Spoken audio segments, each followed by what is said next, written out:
Fingerspelling is a very important component of American Sign Language, and it's a lot of spelling that is really going to help you in being able to master this particular skill. The first one is you don't need to learn fingerspelling alphabetically causes your mind later when you're trying to fingerspell a word to run through the sequence of letters while you're fingerspelling. For example, if I was fingerspelling my name, I might go A, B, C, D, A, B, C, D, E, and go all the way through till I get to V and so on. So you don't need to learn it alphabetically.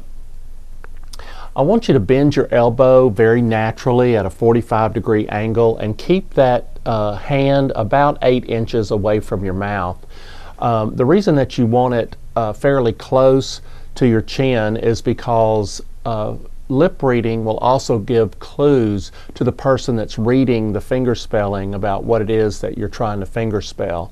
Now, in our future lessons, I'm not going to be lip mouthing the words as I fingerspell them because I want you to concentrate on the hand shapes and be able to read according to the hand shapes. But the correct position of the hand is about 8 inches away from the chin, and also the palm always faces the reader. You don't turn the palm towards you, but toward the reader. So if you want to practice fingerspelling, be sure you do it in front of a mirror. So relax all of your hand and your arm muscles and complete all of the hand shapes as best you can. This is one of those situations where speed is not a good thing. Just because you can fingerspell quickly does not mean that you're necessarily skilled. The whole idea is for someone to be able to understand what it is that you're fingerspelling. So let's start with, as Annie Sullivan told Helen Keller, the first of 26. A, and that is made, you can see that it forms kind of a square and you have the thumb on the side. B,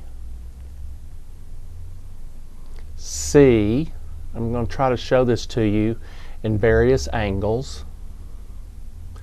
D, and you can actually see the letter D.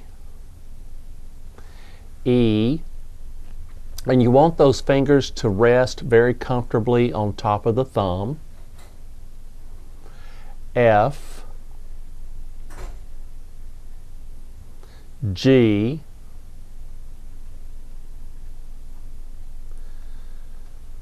now the G is a common hand shape for another letter of Q, where you just turn that hand like so, and that's a Q. G, H, I, little finger up, hand very comfortably relaxed. J, you want to turn the I in toward the body. J, J, K, and this is real important that you get this angle here and your thumb rests comfortably on the knuckle. And this is also a hand shape for another letter, P, and you can remember the difference. King, K, Prince, P,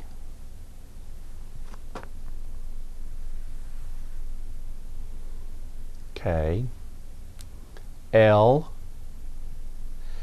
M, and you can see the 3 humps. You don't necessarily have to show the thumb. N,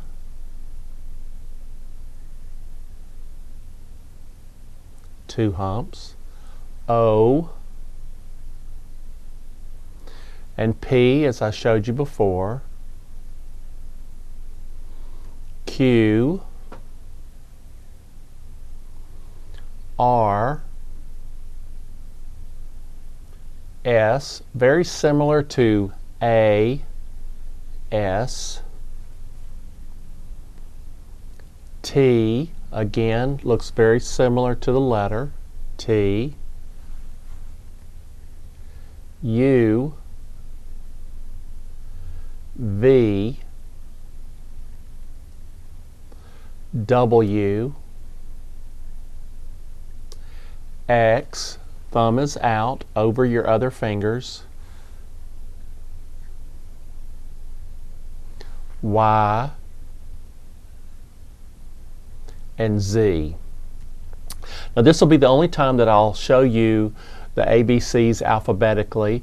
From now on, what you need to do to be able to practice fingerspelling is take a book and go to the middle of the page to the words that you want to start fingerspelling and begin fingerspelling those words. If you come across a hand shape that you don't remember, go to your closed sign language book, open it up to the alphabet, and find that one particular letter.